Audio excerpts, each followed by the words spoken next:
You've stated that the government is in possession of potentially non-human spacecraft. Based on your experience and extensive conversations with experts, do you believe our government has made contact with intelligent extraterrestrials? Something I can't discuss in public setting. Okay, like we have crashed craft, stated earlier. Do we have the bodies of the pilots who piloted this craft? As I've stated publicly already in my News Nation interview, biologics came with some of these recoveries. Yeah. Were they, I guess, human or non-human biologics? Non-human, and that was the assessment of people with direct knowledge on the program I talked to that are currently still on the program. And was this documentary evidence, this video, photos, eyewitness? Like, how would that be determined? The specific documentation I would have to talk to you and Skip about. La agenda de la presentación extraterrestre mundial va en aumento. Cada vez es más descarada la agenda y muchos informantes y denunciantes en el pasado ya lo dijeron y avisaron, como por ejemplo Bob Lazar o la asistente de Wernher von Braun, Carol Rosin, o recientemente el ex agente del FBI, John de Souza. Todos coinciden en que los controladores poseen tecnología extraterrestre en su poder y que la están utilizando para simular una llegada de extraterrestres en el planeta. Lo del proyecto Blue Beam, destapado por el periodista investigador Serge Monast, en el cual utilizarían proyecciones holográficas para simular un ataque extraterrestre, parece que ha quedado desfasado. Según John de Souza y otros denunciantes, la agenda ha evolucionado y utilizarían tecnología de naves muy avanzadas, así como naves extraterrestres reales, ya que hay especies alienígenas que tienen un pacto con los dirigentes del planeta. Pero yendo a la noticia viral del testimonio de exfuncionarios del complejo militar de los Estados Unidos, lo más extraño es que dejaran hablar a estos denunciantes cuando a Bob Lazar se le ha perseguido y ridiculizado durante años por decir exactamente lo mismo, que el gobierno en la sombra dispone de naves extraterrestres y de cuerpos extraterrestres. Hay que ser muy ingenuo para pensar que justo ahora le ha dado a un grupo de renegados por soltar toda esta información que ya se conocía desde hace más de 40 años por lo menos, y que la estén dejando soltar al aire, al público, justo en este mismo momento cuando comenzaron a decir en los medios de comunicación del sistema que existen objetos no identificados en el espacio aéreo que ponen en peligro la seguridad del planeta. Es muy raro y están confirmando lo que, como he dicho anteriormente, ya dijeron anteriores denunciantes. Ahora veamos lo que dijo Carol Rosin. When I was a corporate manager of Fairchild Industries in 1974 through 77, I met the late Dr. Wernher von Braun in early 74. At that time, von Braun was dying of cancer, but he assured me that he would live a few more years in order to tell me about the game that was being played, that game being the effort to weaponize space, to control the Earth from space and space itself.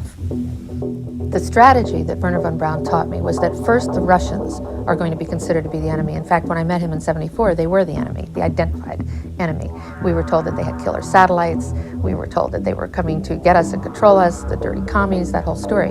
First, the Russians were the enemy against whom we're going to build space-based weapons. Then terrorists would be identified, and that was soon to follow. We heard a lot about terrorism. Then we were going to identify third world country crazies. We now call them nations of concern. But he said that would be the third enemy against whom we would be needing to build space-based weapons. And the next enemy was asteroids. Now at this point, he kind of chuckled the first time he said it. Asteroids, against asteroids we're going to build space-based weapons. So it was funny then. And the funniest one of all was against what he called aliens, extraterrestrials. That would be the final card. And over and over and over, during the 4 years that I knew him and was giving his speeches for him, he would bring up that last card. And remember, Carol, the last card is the alien card. We're going to have to build space-based weapons against aliens.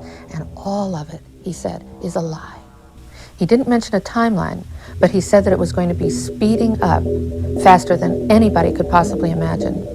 That the effort to put weapons in space was not only based on a lie, but would accelerate past the point of people even understanding it until it was already up there and too late. Wernher von Braun never spoke to me about any of the details that he knew, or might have known, or thought about, related to extraterrestrials. except that extraterrestrials were one day going to be identified as an enemy against whom we are going to have to build an enormous space-based weapons system. Even though he didn't give me the details, however, the look in his eyes made it clear to me that he knew that there was something going on that was a big secret that he could not divulge. When von Braun was dying in front of me the very first day that I met him, he had tubes draining out of his side. And he was tapping on the desk telling me, "You will come to Fairchild." I was a school teacher. "You will come to Fairchild and you will be responsible for keeping weapons out of space." And the way he said it with the intenseness in his eyes, and added that very first day, the first time I met him, that space-based weapons were a dangerous, destabilizing, too costly, unnecessary, untestable, unworkable idea. Wernher von Braun gave me the assignment of preventing the weaponization of outer space from happening. But what he said to me over and over again was that his real concern, his greatest concern, was about psychotronic weapons. Did you discuss what those were? No. He didn't discuss what they were, but he repeated over and over to me that this was the real concern. This is what we should really be concerned about. But he would add, the public, however, won't understand that yet. So let's just call for the ban on space-based weapons. That can be understood, it can be measured, it can be done. And once you have a ban on space-based weapons, you've put a lid on the arms race. People have become aware, they've become connected consciously, and they will begin to understand that there are alternatives. But his real concern, the biggest concern he had, was about the psychotronic weapons. Those are mind-controlled weapons, mind-controlled people or technology. Very dangerous weapons. What was most interesting to me was a repetitive sentence that he said to me over and over again during the approximately 4 years that I had the opportunity of working with him, and that was the strategy that was being used to educate the public and decision makers, and the scare tactics, the spin that was being put on a weapons system. And that was how we identify an enemy.